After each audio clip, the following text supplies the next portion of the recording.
हिंदी लोक भारती 9वीं कक्षा दूसरी इकाई का दूसरा पाठ बिल्ली का बिलंगुड़ा। आज हम इसकी कृति पत्रिका यानी आकृति देखेंगे। पहला प्रश्न, आकृति पूर्ण कीजिए। बिल्लियों के बारे में पुरानी मान्यता, पहला प्रश्न। दूसरा है घर में बिल्ली पालने का कारण। तीसरा प्रश्न, बच्चों द्वारा बिल्ली की खातिर। और चौथा प्रश्न है गद्यांश में आए कहानी के प्रमुख पात्र। हम देखेंगे उसके उत्तर।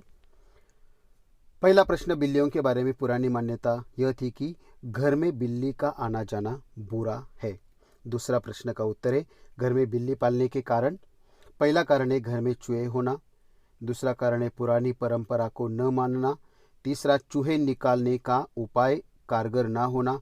और चौथा, मित्रों का परामर्श। अगला प्रश्न है बच्चों द्वारा बिल्ली की खातिर। अभी बच्चों ने बिल्ली की खातिरदारी कैसी की? पहला है दूध पिलाना और दूसरा पॉइंट है रोटी देना। इसी तरह बच्चों द्वारा बिल्ली की खातिर की गई। अगला प्रश्न, गद्यांश में आए कहानी के प्रमुख पात्र। गद्यांश में आए कहानी के प्रमुख पात्र है चूहे और दूसरा पात्र है बिल्ली। अगला प्रश्न, आकृति पूर्ण कीजिए। घर के सदस्यों का बिल्ली के प्रति व्यवहार क्या था? और दूसरा प्रश्न है चूहों और बिल्ली में तुलना कीजिए। तीसरा प्रश्न है उत्तर लिखिए, बिल्ली के रवैये में आया परिवर्तन। अभी उसके उत्तर हम देखेंगे। पहले का उत्तर है घर में सदस्यों का बिल्ली के प्रति व्यवहार पहले और बाद में कैसा था? खान, पहले थाली का झूठा खिलाना, बच्चों का कभी रोटी दे देना, बाद में चोरी से मनचाही चीज खाना।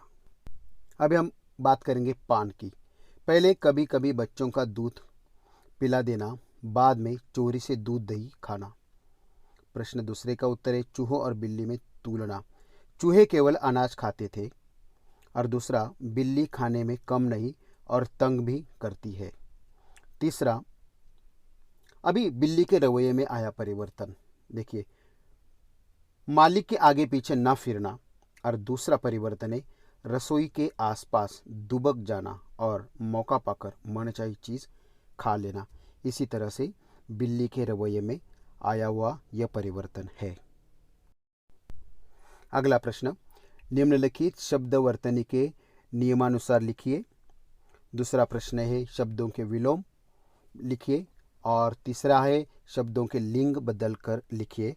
हम देखेंगे उत्तर। चुनांचे के चुनांचे, रवैया रवैया, आँख का आँख, रसोई का रसोई। दूसरा है विलोम शब्द देखिए, समझदार नासमझ, मित्र शत्रु, पुरानी नई, खुश नाखुश। तीसरा प्रश्न है लिंग बदलकर लिखिए, चूहा चूहिया। दूसरा है बिल्ली बिल्ला। तीसरा शेर शेरनी। और चौथा है कुत्ता कुतिया। अगला प्रश्न, आकृति पूर्ण कीजिए। नौकर को छुड़ाने के लिए यहाँ पहुंचने का संदेश। दूसरा प्रश्न है अमरू के बारे में मालिक की संभावना। तीसरा है गद्यांश में आए कहानी के दो पात्र। अगला प्रश्न है गद्यांश पर आधारित दो ऐसे प्रश्न तैयार कीजिए जिनके उत्तर निम्नलिखित शब्द हो। पहला शब्द है थाने, दूसरा है बोरी और तीसरा है सत्य असत्य घटना के बारे में लिखिए। अब हम देखेंगे उत्तर। नौकर को छुड़ाने के लिए यहाँ पहुंचने का संदेश। उसका उत्तर है छप्पर वाले कुएं पर। दूसरा, अमरू के बारे में मालिक की संभावना। उत्तर है साइकिल से टकरा जाना और साइकिल वाले का नुकसान होना। तीसरा है परिच्छेद में आए कहानी के दो पात्र। एक है नौकर अमरू, दूसरा थानेदार।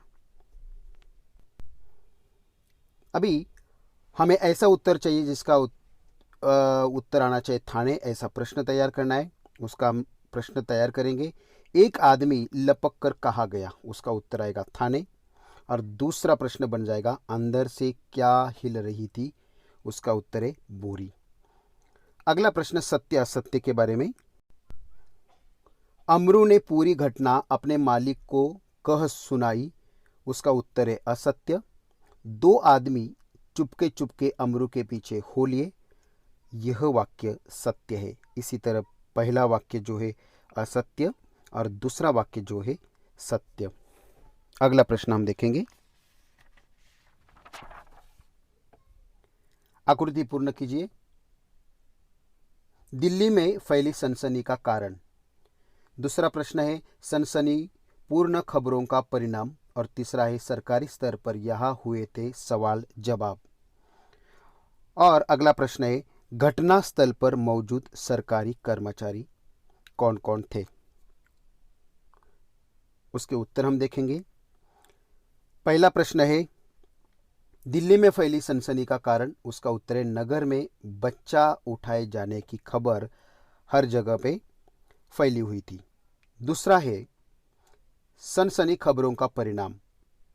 पहला परिणाम हुआ स्कूल से बच्चों को लाने में सावधानी, और दूसरा बाहर बच्चों का खेलना कूदना बंद हो गया।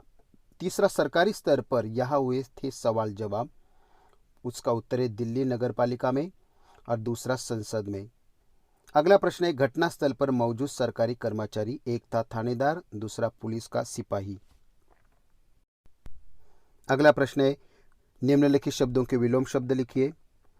दूसरा प्रश्न है शब्दों में उपसर्ग और शब्द अलग करके लिखिए, और तीसरा है समानार्थी शब्द लिखिए। हम देखेंगे उत्तर।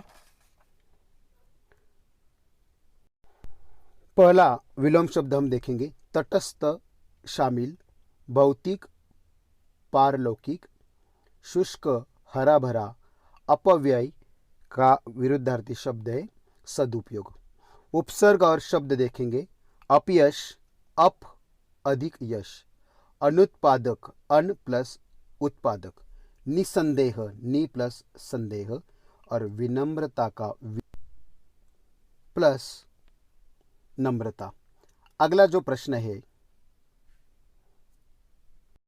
समानार्थी शब्द लिखिए पुल, सेतु, आवाज, स्वर, बच्चा, बालक, आश्चर्य और अचरज। इस तरह से ये आकृति और कुछ व्याकरण के प्रश्न हमने देखे। धन्यवाद।